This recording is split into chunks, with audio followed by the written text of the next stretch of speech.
Salve telanautas, eu sou o Heitor Teixeira e tô aqui para falar sobre um episódio polêmico de Star Trek Strange New Worlds, o terceiro dessa segunda temporada, com o nome de Tomorrow, Tomorrow and Tomorrow. Amanhã, amanhã e amanhã, os nossos muitos amanhãs, pelos caminhos esquisitos que a vida nos leva.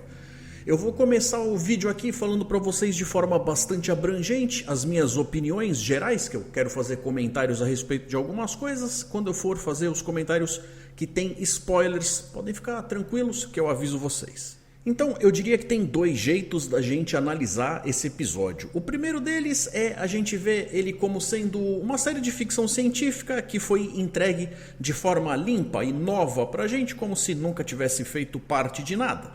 O outro jeito é a gente encarar que ele faz parte de uma franquia bastante longeva. Então vamos pela primeira análise, vamos dar uma olhada o episódio pelo episódio, contando só o que ele quer contar pra gente. Se você for encarar ele com essa mentalidade, então você vai ver que ele pode até ter sido um episódio divertido, que teve uma abrangência emocional bastante grande, contando com diversos gêneros dentro da sua narrativa.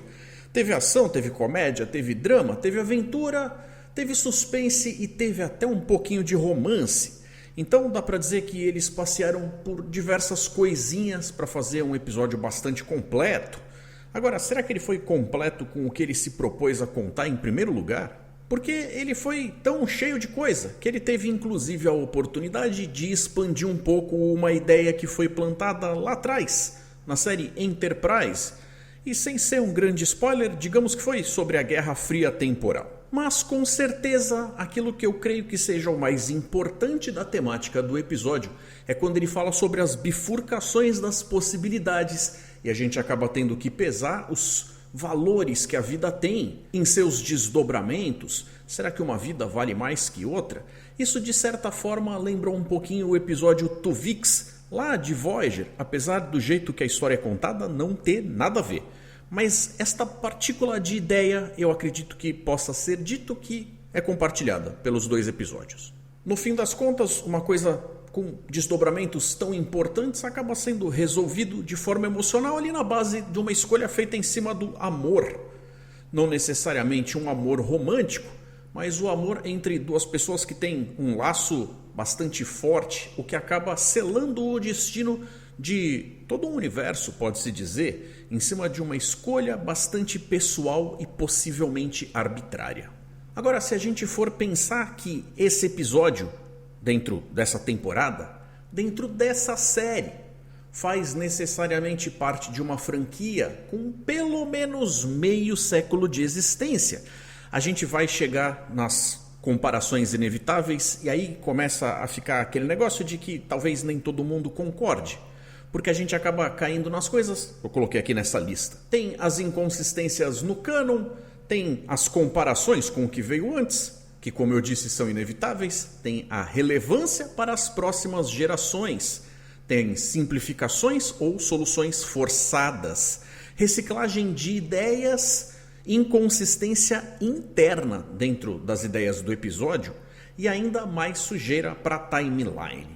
Ou seja, tem uma série de coisas ali que se você olhar de forma bastante superficial, talvez, e apenas talvez, você consiga ignorar esses fatores e curtir o que é apresentado, porque até que o que é apresentado tem seus momentos fofinhos, tem sua graça, tem suas relevâncias. Mas como está amarrado com algo que veio antes, que está bem estabelecido e aquele negócio todo, talvez você vai ter uma série de reclamações e eu te entendo completamente, porque eu mesmo tenho muitas dessas reclamações. Mas calma que a gente vai falar de tudo com calma. Afinal, o convite é esse, se vocês estão aqui, vocês já devem ter visto o episódio, devem ter as próprias opiniões de vocês. O que a gente vai fazer é essa conversa amiga para trocar informações e linhas de raciocínio, para ver se de repente vocês concordam comigo e vice-versa. Para a gente poder expandir esse papo gostoso entre amigos aqui do canal, os chamados telanautas, que são todos muito bem-vindos para a discussão. Então eu acho justo que eu possa dizer que esse aqui foi mais um episódio que teve uma intenção muito interessante, mas que merecia ter sofrido uma revisão antes de ter sido produzido. Porque não adianta ter boas ideias e boas intenções, até porque o caminho para o inferno está pavimentado delas, né? Se no fim das contas eles tivessem cometido lá as besteiras deles e entregado um episódio incrível, tava tudo bem. É que no final, por mais legalzinho que tenha sido, foi um episódio meio besta, né? Pessoal, para quem tá chegando agora no canal e para quem já frequenta aqui há tempos, fica o clássico pedido de deixem um like. Isso ajuda pra caramba, galera. Realmente me motiva a fazer mais vídeos e ajuda o meu conteúdo a chegar em mais possíveis interessados. Se vocês não estão inscritos ainda, então por favor, inscrevam-se e ativem as notificações para não correr o risco de perder os novos conteúdos que eu estou lançando aqui no canal. Não é um canal exclusivo de Star Trek, mas muito do que eu falo acaba girando em torno disso. Porque, vamos lá, é a minha paixão. É claro, fica também o convite para vocês participarem do Momento dos Telanautas, que é quando a galera da audiência tem a sua chance de participar aqui. Para quem tiver curioso, a dica de como participar com as regras vai estar na descrição desse vídeo aqui. Dá uma olhadinha lá e vem fazer parte disso. A partir desse ponto aqui, eu vou analisar as ideias como um todo, sem fazer necessariamente uma recapitulação cena a cena. Porque as ideias são mais importantes do que a cronologia. Então vai chover spoiler, estejam avisados. Vamos nessa. Esse é um episódio que ficou evidentemente centrado no personagem da La'an, que é uma personagem que a gente já viu ser uma oficial da frota muito eficiente e aquele negócio todo. A gente consegue ver ela resolvendo as coisas, a gente vê ela sendo uma mulher forte, que tem raça, que tem decisão, que tem capacidade, potencial e aquele negócio todo. Mas também dá para ver que, como um ser humano, ela também tem o seu lado quebrado, ela tem as suas fraquezas, as suas limitações, tem esse lado humano que é justamente o por onde o episódio acaba embarcando para a gente lidar com certas verdades doloridas que cada um carrega dentro de si. Então é evidente que ela tem problemas com identidade, laços afetivos, foco, manutenção da raiva, baixa autoestima e o peso da sua herança genética, já que ela é uma descendente de alguém tão famoso. O episódio vai então arrancar ela literalmente da sua zona de desconforto e mostrar para ela que existem possibilidades. Ela está andando pela nave e de repente encontra um agente temporal moribundo que acaba passando a missão dele para ela, dizendo para ela, chegue na ponte. O que na hora fica um pouco ambíguo, mas a gente não sabe disso naquele momento. A gente só vai entender isso um pouco depois. E na hora que acontece, a gente até faz aquela conexão de ahá, entendi o que você estava querendo dizer, meu garoto. Não sei se foi o suficiente para fazer aquele determinado momento valer tanto a pena assim, mas eles fizeram uma pegada meio danadinha ali para conseguir fazer com que outros personagens embarcassem nessa aventura também, porque senão não ia dar para conseguir justificar o porquê que aquela determinada pessoa... Eu estou falando do Kirk. Do Kirk. Muito bem. Por que ele foi convidado? Foi esse o jeito que eles arrumaram para conseguir fazer ela esbarrar, trombar com o cara. Já que quando ela chega na ponte da nave, não é o Pike que está lá, mas é uma versão de um Kirk, que é óbvio, ela acaba tendo que se explicar. E no meio da conversa fica bem evidente que não se trata nem da mesma timeline da onde ela saiu. É um mundo onde as coisas sofreram diferenças suficientes em algum ponto do passado para que fosse uma realidade alternativa bastante diferente daquela que ela está acostumada. E aí a gente também vai ter motivos para pensar se mesmo a realidade dela chega a ser exatamente a realidade que prometeram para a gente quando disseram que isso aqui fazia parte da Prime Timeline. O que para mim não cola. Se cola para vocês, parabéns. Mas a gente vai falar mais a respeito disso.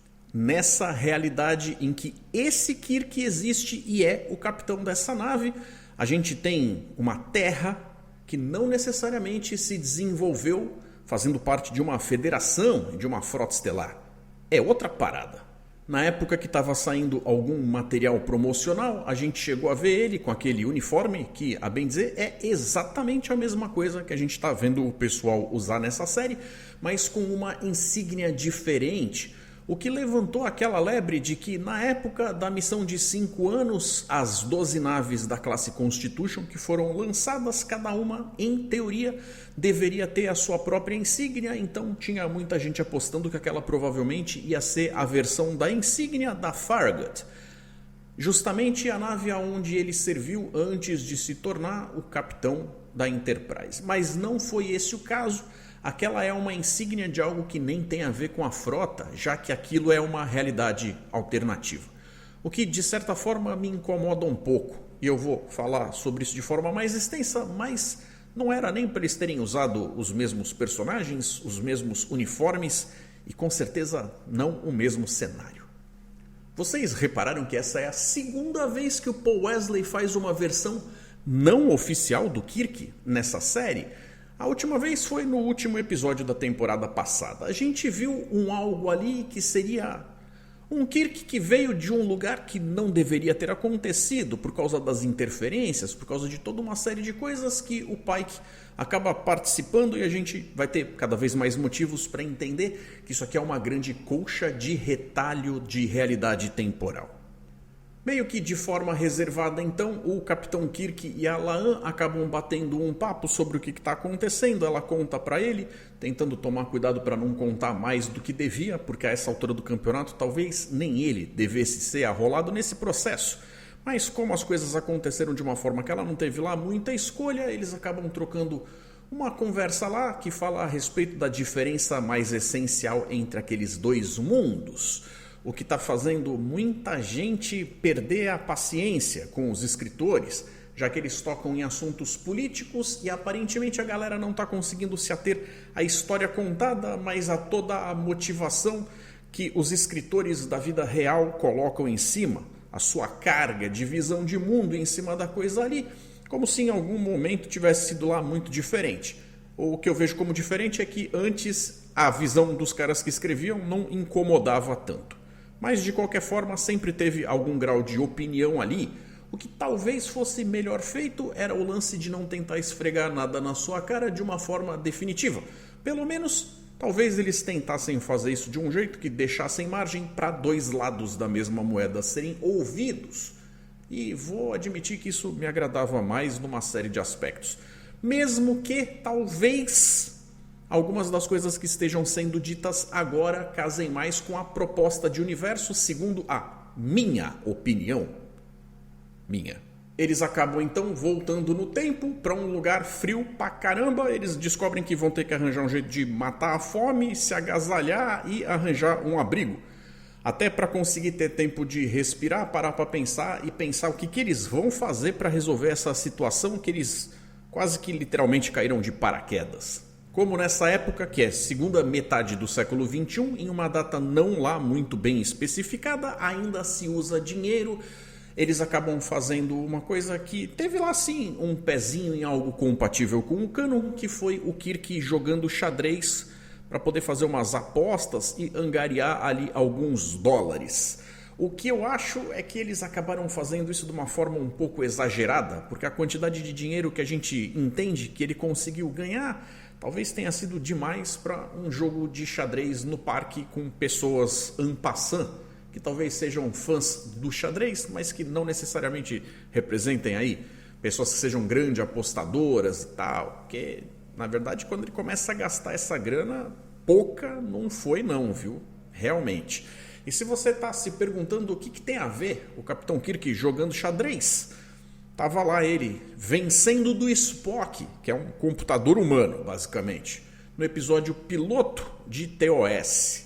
A gente sabe que ele é um grande estrategista, que deve ter jeito não só para blefar em jogos onde você literalmente mente para conseguir a vantagem, como ali ele tem um jeito de pensar que cria estratégias que dão uma vantagem tremenda. E até por isso, vamos e convenhamos, ele é o Kirk, não é qualquer um que temos por aí.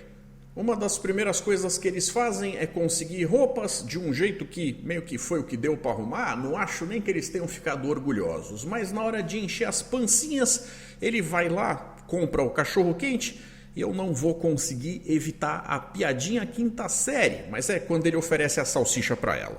Então, temos eles lá conversando sobre as realidades, E é aí que entra aquela parte sobre o sentido moral da história, que deveria ser o estofo para a gente colocar um pouco de filosofia, bem característica de Star Trek aqui. Qual das duas realidades é melhor? Qual das duas merece ser preservada? Porque ambas possuem vidas que todas têm valor, apesar de terem tido histórias de como chegaram a ser que são bastante divergentes. A esse ponto do campeonato, difícil dizer que uma linha teoricamente criada de forma artificial tem menos valor.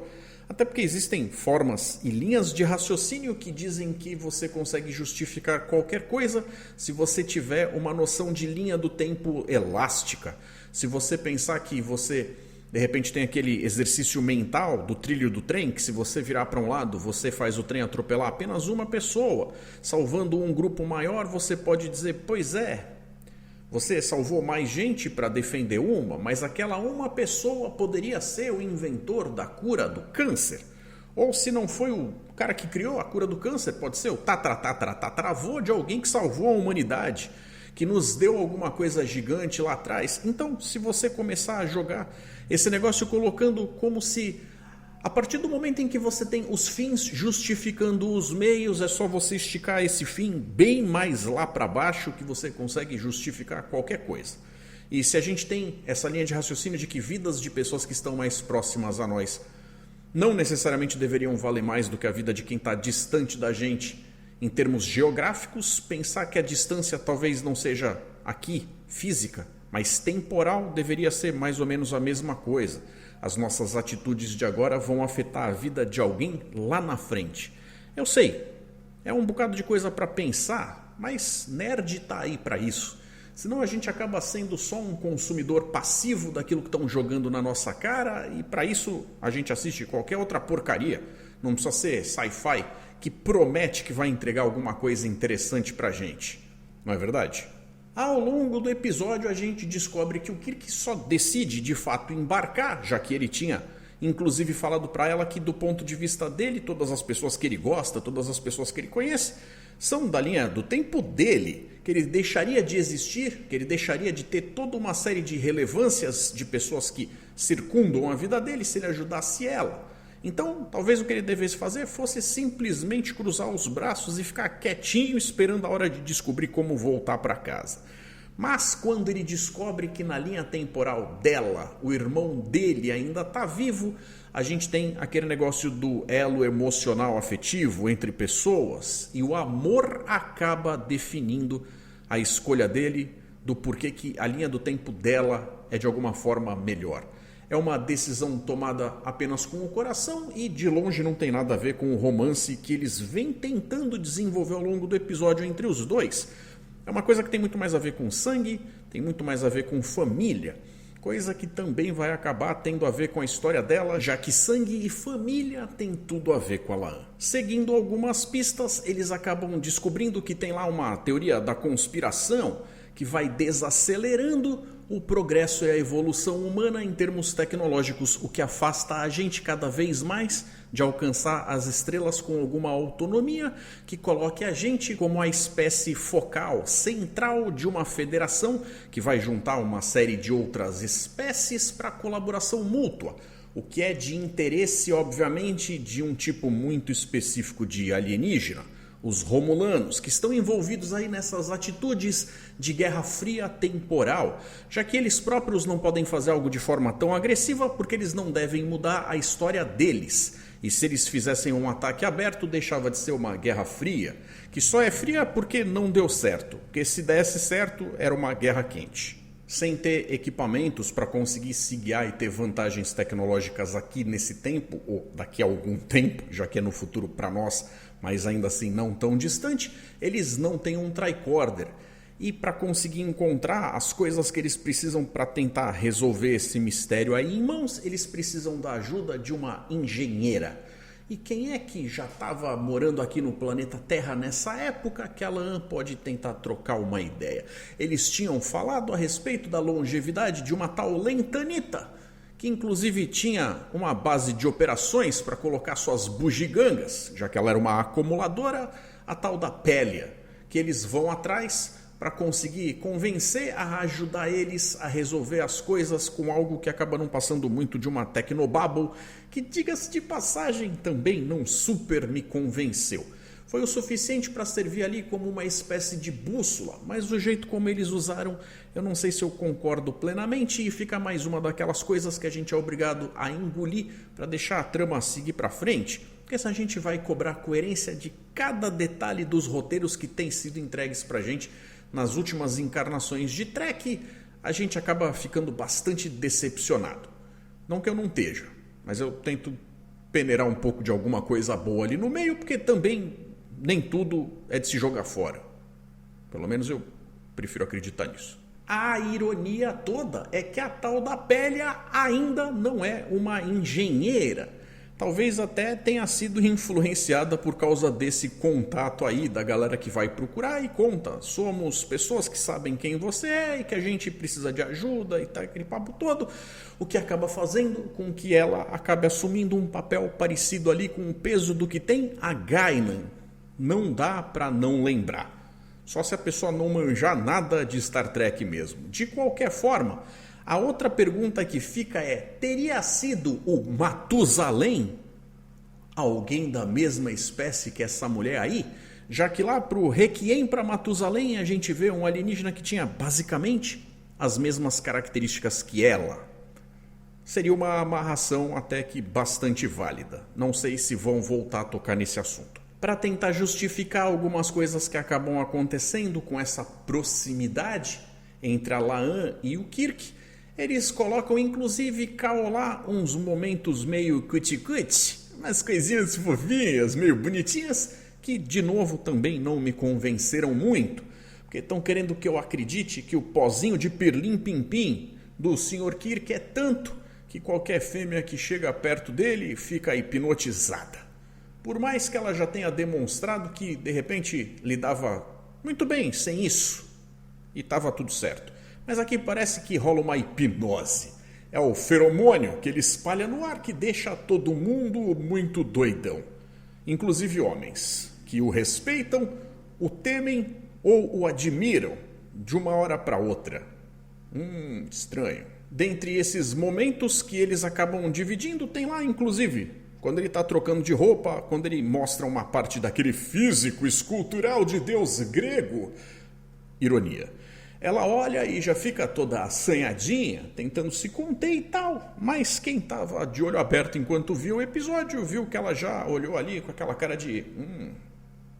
coisa boa. Depois tem, inclusive, no tal do hotel, que eu achei um quarto maneiro demais pro quanto ele deveria ter conseguido de grana, que eu até acho que eles podiam ter resolvido isso com eles simplesmente tendo brotado nessa época e numa espécie de base de operações do próprio agente que mandou ela para lá, já tinham resolvido um bocado de coisa. Eles teriam um lugar para passar a noite, não teriam tanto frio para passar, podia usar as roupas do cara, não tinha que roubar nada em lugar nenhum, de nenhuma loja de conveniência, aquele negócio todo, e as coisas teriam seguido por um caminho que daria, no fim das contas, na mesma porcaria. Mas resolveram seguir por outro caminho, então estão eles lá, nesse hotel que... eu não engulo que ele conseguiu pagar, mas de qualquer forma, durante a noite, ela ainda vai dar aquela checada ali no cara.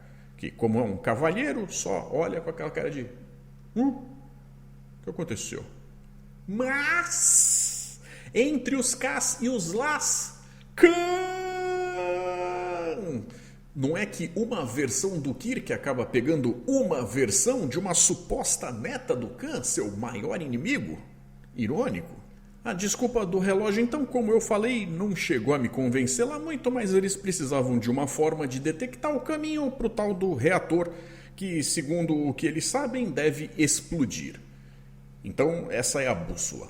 Quando eles chegam lá no tal lugar, então, entram de forma até facilitada demais para o meu gosto, levando em consideração as coisas que acontecem ali naquele prédio. E aí, em uma placa de reconhecimento de palma de mão, a La'an usa o seu DNA para abrir a porta, o que não faz o menor sentido. Se você fosse falar pela impressão da palma, como alguma coisa tipo uma espécie de digital ou algo do gênero, a de duas pessoas é completamente diferente. Mesmo pessoas que são gêmeas uma da outra já não dava conta. Se você estiver falando especificamente a respeito do DNA, ela deveria ter sido picada com alguma coisinha que conseguisse uma pequena amostra celular ou de sangue, alguma coisa ali. Mas ela não é o Khan, ela não é uma das aumentadas de forma direta. Ainda que ela tenha uma parcela de uma carga genética, ela já está há tantas gerações para lá que esse genoma teria pouquíssima coisa reconhecível como uma chave para abrir uma porta. Mas a gente também ignora tudo isso e vê que a tal da Romulana estava contando com isso para conseguir justamente ter acesso a esse local. E é aí que o Kirk, talvez não necessariamente fazendo uma cara de pôquer, mas ainda assim tentando agir com a inteligência, acaba colocando à prova alguém que não tem tanto assim a perder e acaba levando um tiro. Isso, é claro, parte o coração da La'an, mas eu te pergunto, ver qualquer pessoa sofrendo para alguém que tem empatia realmente é o tipo do negócio que não é fácil de engolir. Mas em termos de o que ele está representando do ponto de vista romântico para ela nesse momento, eu pergunto para você aí de casa, não foi meio cedo para alguém que tinha um coração de pedra, várias carapaças sociais protegendo ela com espinhos do mundo lá fora, de repente o Pirlim Pim Pim venceu e tá ela lá gemendo emocionalmente de dor por um cara que não deveria nem ter existido. Sozinha e sem escolha, ela na verdade acaba prosseguindo pelas entranhas do prédio e acaba descobrindo que tem um corredor que ramifica, de novo, aquele papo da bifurcação, das escolhas. Tem um lado com o tal do reator, mas ela descobre que ela está no local onde são criadas as crianças aumentadas, se não todas, pelo menos uma, o Khan. E é aí que ela encontra o seu tatara novinho, guardado num quarto com direito a desenhos infantis pendurados nas paredes, mostrando que ele não é uma ameaça, pelo menos ainda não nessa época. Essa reciclagem de ideia com o plot dos aumentados sendo jogada algumas décadas para frente foi considerada pelo produtor Akiva Goldsman como uma correção de algo que, segundo ele, não fazia sentido. Mas o que na verdade não faz sentido é você mudar algo tão fundamental assim, jogar as guerras eugênicas de meados da década de 90 para a segunda metade do século 21 e achar que isso não vai afetar o futuro como um todo. O que talvez ele tenha tentado dizer é que sempre foi aqui, nessa época. Você que entendeu errado quando a gente estava falando lá de trás. Mas eu acho que isso é o tipo da coisa tão difícil de engolir que é difícil a gente explicar para alguém que isso não é uma correção, é apenas uma má ideia mesmo. Como eu já falei várias vezes a respeito dessa grande colcha de retalho, de tudo o que eles interferem com as linhas do tempo o tempo todo, eu mais uma vez vou deixar sugerido o meu vídeo sobre as teorias de que esta timeline está sendo reescrita. Se você já visita o canal faz tempo, com certeza já me ouviu falar a respeito disso, mas se está chegando agora e está com curiosidade, eu vou deixar um link na descrição desse vídeo. Dá uma olhada lá que eu falo de forma mais extensa do porquê que New Track não é o passado nem nada misturado com Old Track. É só Other Track. E tenho dito. A La'an então tem o momento dela lá que vai com ares de A Cidade à Beira da Eternidade quando ela tem que fazer uma escolha que mexe com ela de forma bastante profunda. Algo que tem aquele momento de que se ela consegue fazer, tem a possibilidade de uma libertação pessoal, tirar algo de dentro do peito, com uma escolha que ela deveria conseguir respirar, pensando em outras consequências antes de fato tomar essa atitude.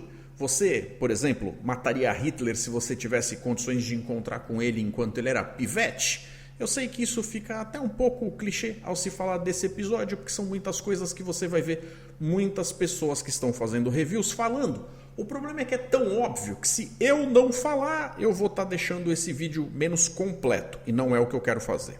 Uma coisinha nessa cena que me chamou a atenção foi quando ela sai andando e deixa a arma que ela catou da Romulana para trás. O que isso significa? Será que de alguma forma ter deixado aquilo ali influenciou o Khan a se tornar o conquistador que ele veio a se tornar depois? Ou a interação prévia e a confiança de deixar aquilo ali foi justamente o que tornou ele, de todos os ditadores das guerras eugênicas, o mais moderado e benevolente? Não sei nem se a gente pode dizer que a interação dela já não teria estragado toda aquela linha do tempo. Mas só o fato dele não ter sido criado na época em que ele tinha sido dito que tinha sido criado lá em Space Seed já faz com que esse Khan nem seja o Khan que aparece na série clássica de qualquer jeito.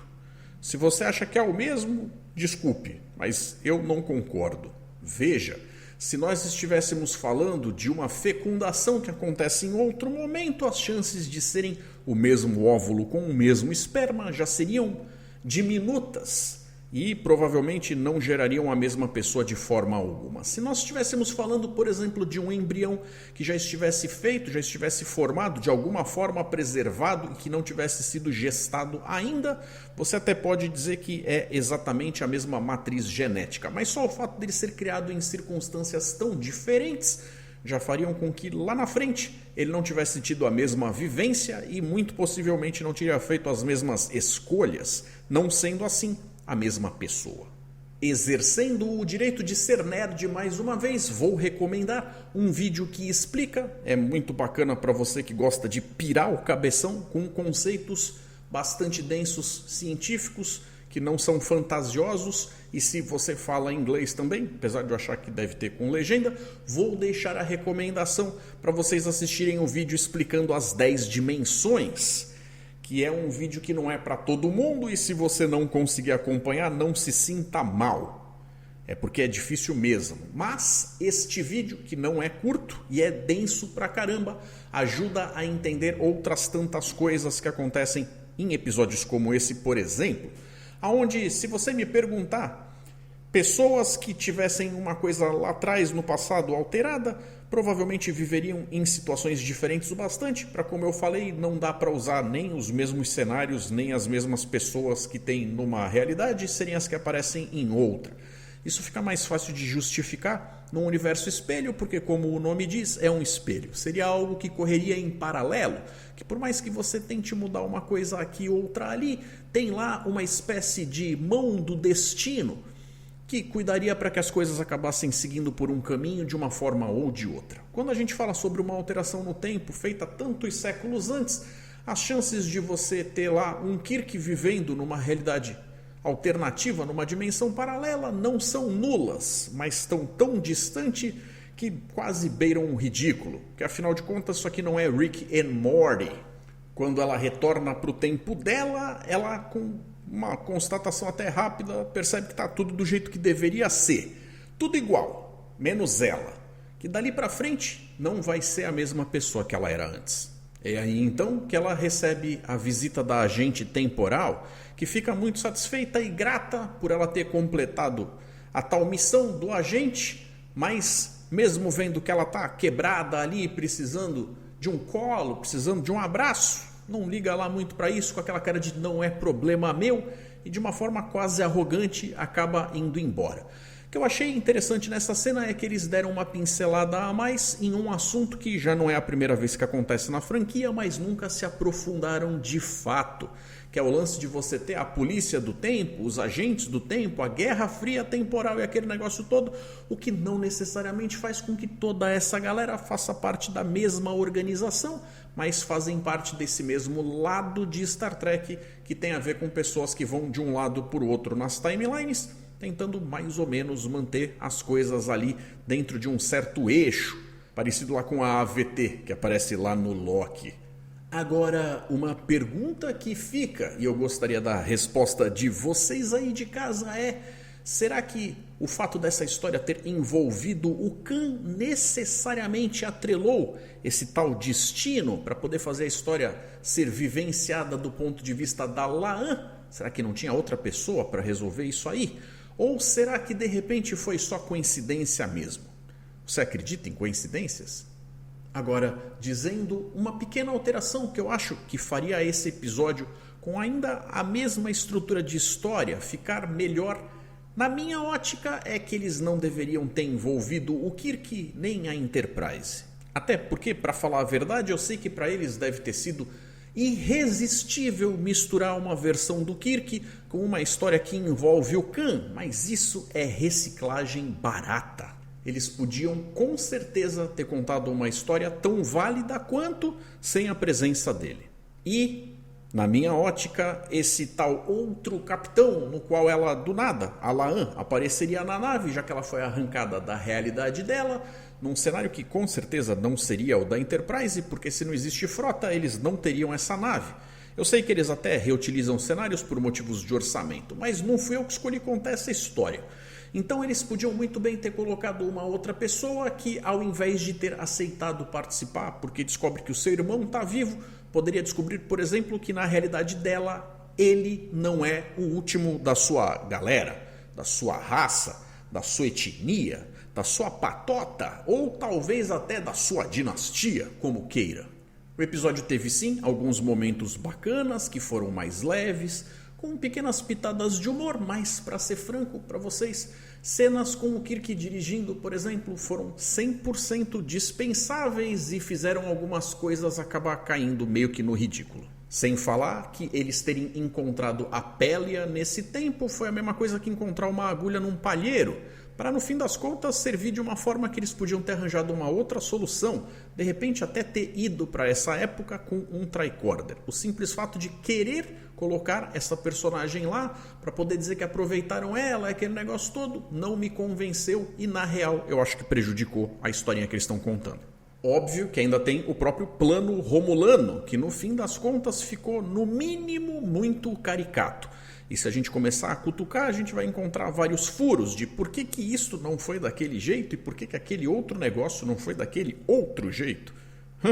Mas se pelo menos uma coisa pode ser retirada daqui, é a tal discussão de se vidas valem mais que outras vidas em dadas circunstâncias. Isso eu achei interessante de fato. Bom, então finalmente nós chegamos no momento dos telanautas, onde o nosso telanauta recorrente Bruno Chassot Lago mandou pra gente. Amo demais esses episódios de Tribunal da franquia. Esse me lembrou um pouco Measure of a Man. Quanto à brecha encontrada pela advogada, entendi suas críticas, mas vou confessar que gostei. Vários membros de espécies diferentes já pediram asilo político e os capitães tinham a liberdade de conceder. Claro que nesse caso rolou uma certa forçada de barra, porque a ONA estaria pedindo asilo à federação para se proteger da federação, mas quem mandou não fazerem uma regra mais específica?